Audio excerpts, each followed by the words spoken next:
Squatting day came around again, and I finally wanted to experiment with a bit of a heel elevation. I have not done this ever, I think, because I always felt like if I wanted to improve the squat, I should spend time in the positions that allowed my body posture to change, and to increase ankle dorsiflexion was to probably challenge that position for enough time and with enough weight that the adaptation would occur.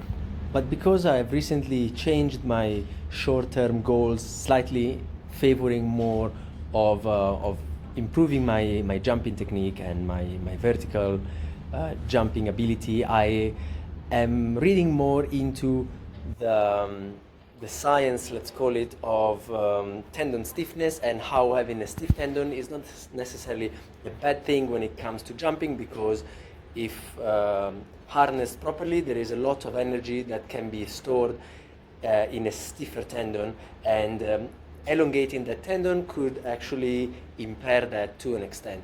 So since jumping is now my focus, I think that there's nothing wrong with heel elevation, which also provides definitely a much bigger focus on the quads, which are much weaker than the posterior chain. And I've always been posterior chain dominant, hip dominant. I feel like my quads do not contribute as much, and they probably are not meant to, because the posterior chain is stronger overall, but there needs to be a balance. And I think that if I can bring something up and improve on that side, which is the weaker link, and there is no doubt about that, then everything should improve as a result of that.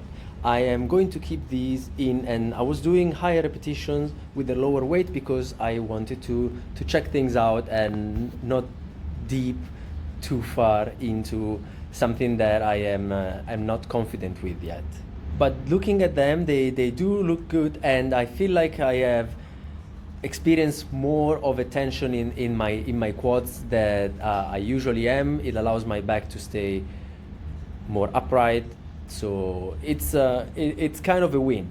I am doing 2 exercises alongside with a trap bar deadlift, which focus more on the quads and bringing that part of the leg, the front of the leg, up a bit, so that should improve the jumping. Speaking of jumping, a set already went by, and I increased the height of the box to 75 centimeters. I think that it's time, because when I was putting the plate on top of the blue box, it didn't really feel that good on the landing, because there was an extra thing that I had to focus on top of general jumping technique. It's something that I am improving constantly, and I've been doing this for a month, so I do not really expect to learn perfect technique, especially when I'm doing also stuff on a box, which creates a little bit of a block. So I feel like I need to bring more variables into this, throw more ingredients into the pot, because the more pieces of the puzzle I have on the table in front of me, the more experimentation I'm able to do, that is going to give me a better idea of where each part fits in the puzzle in the end.